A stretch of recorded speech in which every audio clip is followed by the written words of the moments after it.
Hello. Topic of today's review you can easily guess by the content of my table. Today I will review new amplifier model for the iBasso digital audio players. It's AMP9. If you are following recent news in portable audio world, then you probably know that this model uses Korg GNU tube and offers tube amplification in portable format. Previously, such solution was available only in top-of-the-line Kane N8 digital audio player, and now it goes to more affordable segment. iBasso are well known for their skill of creating amplifiers, and they use that skill at full power to create series of amplifiers for their portable audio players. DX150, DX200, DX220, they all feature different amplification models, and I already reviewed them. There are a lot of amplifiers, actually 8 of them, plus additional modifications like AMP1 Mark II and tweaked version of AMP1 used in limited edition of dubs, and probably the most interesting of them were discrete amplifier models AMP7 and AMP8. But of course everyone was waiting for this tube amplifier AMP9, and to create it iBasso had to solve a lot of technical challenges, because Korg GNU tube require proper heat distribution schema, they require dampening to avoid the shock from the shaking and from the movement of the dub, and they've actually succeeded in implementing all of that. This model is more expensive than their previous ones. It costs $250, but of course it's because of more complex internal build.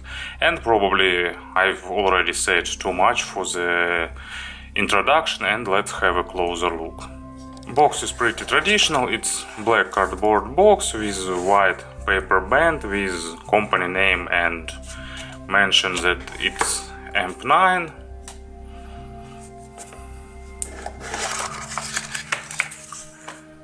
Inside you'll have warranty card and short installation manual, and you will have a screwdriver. Nice touch. I already got a huge collection of such screwdrivers. Model itself made with glossy back, so it will suit 220 style more. Installation is pretty traditional. You just have to loosen 2 screws, just a little bit, so don't apply too much force, don't push, be careful, and like in few seconds you will be able to remove the current model and then install the new one.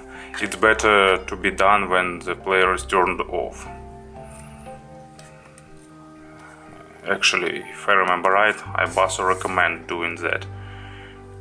Then tighten the screws and everything is done. So as you can see, installation is fairly simple and straightforward. Actually, I forgot to turn my dub off, so don't do it at home. But actually here it is. Speaking about technical specifications, the main one is power consumption, and it's about the same that AMP1 Mark II has, so about the same lifetime. It has only one 3.5mm single-ended out, because balance schema required putting inside 2 new tubes, and that would be problematic because of size and because of heat and because of other unsolvable technical issues. And of course about the sound. To use this model you need to be running the latest version of firmware. It's already available for all 3 players with swappable amplifiers, and in latest firmware versions iBasso implemented some different approach to volume control. Probably AMP9 uses digital volume control via software, but I'm not sure, it's just my assumption. Let's have some earphones on the table and let's proceed with the review. Actually, it's probably not visible under the bright studio light, but there is a slight window here, semi-transparent, and when player is working and playing music, you will see the light glow of new tube amps. It's the same light green tint. Actually, who need tube amplifier if you can't admire the tubes themselves? And what is interesting about this model is that in the Android mode it requires much higher volume than in the Mango mode, probably due to this software volume control.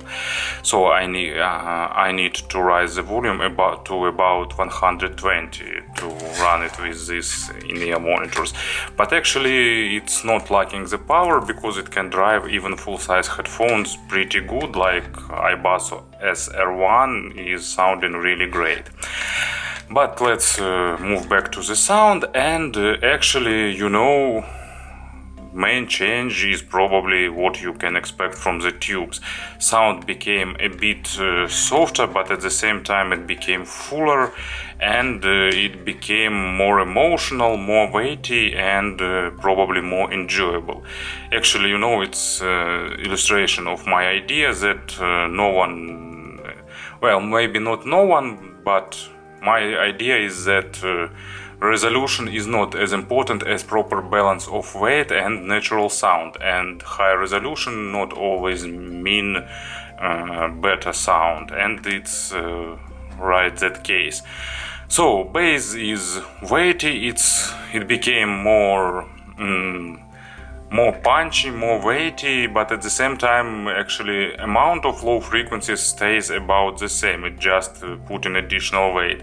Depth is really nice, resolution decreased a little bit, but just a little bit, but at the same time bass became more organic. It still has great textures, and it became more well, I need to find a proper word, maybe more palpable or something like that. I can't even express it, but it became more organic, and actually this track is a nice illustration. I really like this compilation by Chesky Records, Rock Reimagined, and Come As You Are is a nice example.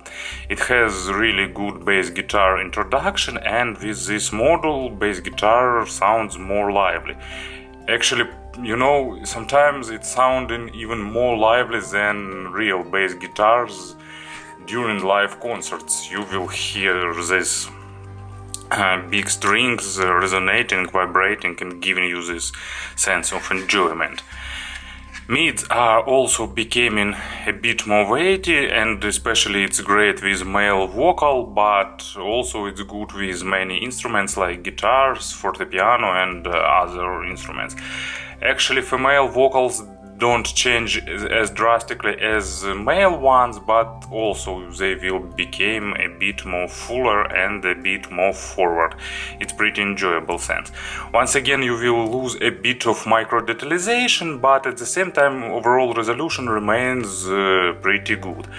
It has a bit narrower stage than AMP9, but still pretty big, above average both in width and in depth. And as an example of mid frequencies, actually what I've got, I don't remember. Yep, it's one of my most favorite compilations. It's Göthenburg Symphony Orchestra, and it's Polovtsian dances, and really great orchestral masterpiece. And with this amplifier module it became even more enjoyable, because all brass instruments sounding fuller, and all that actually I'm not sure are they called drums in symphony orchestra or not, but they all drums and percussions also sounding more weighty and more enjoyable. So let's proceed. And actually about the treble became a bit softer, attacks and decays became slower, but at the same time treble remains pretty crisp, pretty enjoyable, and with nice detalization.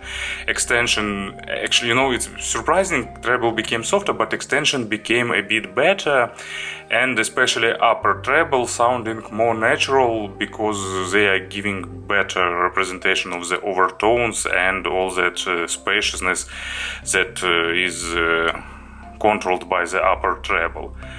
And what I've got as an example, yep, great example, I like it, and it's Leïla Martial, one of the greatest female vocals, and actually I could select any track from this album, but Voyageur will be a nice example.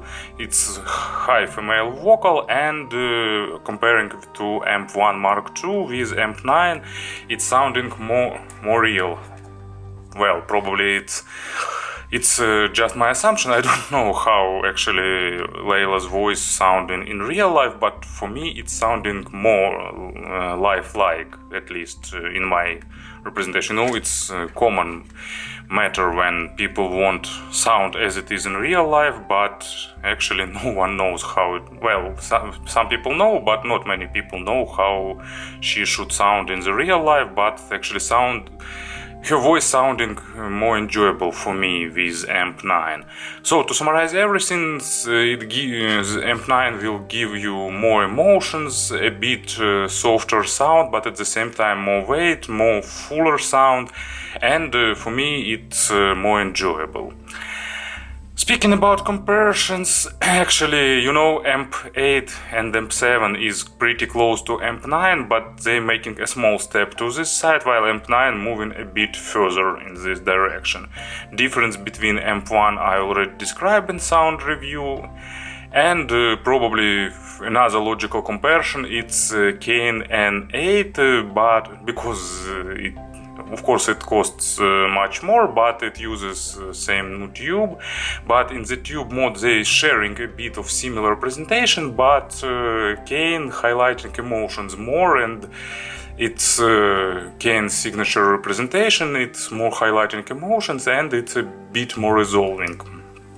And another dub that I've tested recently, it's Kane N6 Mark II, and actually, you know, for me AMP9 sounding a bit more engaging, but it's a subjective scene. N6 Mark II is also a bit more emotional and a bit more resolving on the treble because of faster attacks and decays. But on the bass, actually AMP9 with iBasso DX220 is more resolving, and on the mids it's probably a tie, because resolution is about the same, maybe with a small advantage of DX220 with AMP9, but just a little bit. So it was AMP9, and I think it will be the hottest purchase for the iBasso dubs owners in this season. Thank you for attention.